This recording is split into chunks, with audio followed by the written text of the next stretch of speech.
Hey guys! Okay, so America this week. Dear, dear, dear. For shame.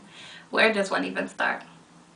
Okay, we'll start from the whole NSA situation. Well, just less than 2 weeks ago, an NSA employee by the name of Snowden, he basically blew the whistle on the NSA and revealed to the American public and to the rest of the world that NSA was actually tracking phone conversations in America, and basically they were using data primarily provided by Verizon to look at who Americans were calling, who people were talking to outside of the country, the duration of the calls, and the locations of the people inside the country who are making the calls.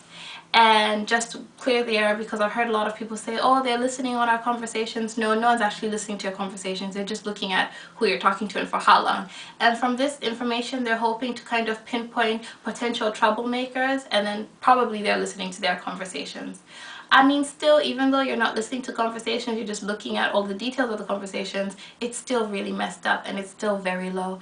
It's ironic in the sense that America was very, very angry with China when it was revealed that China was cyber spying on America. And you're doing the same thing because the Snowden guy also revealed that actually America was spying on China. So it's really interesting. It's like the pot calling the kettle black.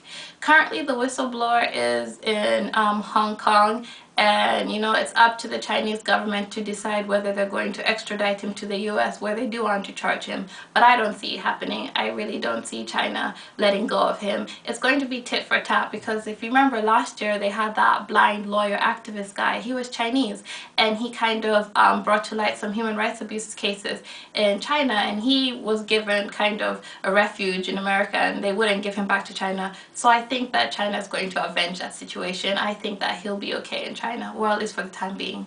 Anyway, I just think it's really low and quite pathetic how America is doing the same thing it's always condemning other countries for doing.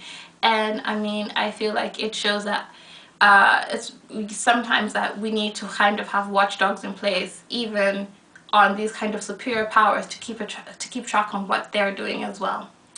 Well, this even gets worse because now we're going on to America and Syria. Wow, the situation in Syria has gone from bad to worse. I mean, weeks ago, the death toll was reported to have been 70,000, and now it currently stands at 93,000 people dead, even though so many sources are saying this is a gross underestimation. A lot of kind of the perpetuation of the violence is coming from Iran and Hezbollah. They have currently joined the fray. They've kind of joined the battle, and now they're assisting the Syrian regime with their fight against the rebels. And they're assisting them because basically Hezbollah and Iran, they're Shia, and obviously as Shias, they're going to want to support whatever is oppressing a Sunni majority. And obviously the regime in Syria is, it's a, oh, why can't I get it?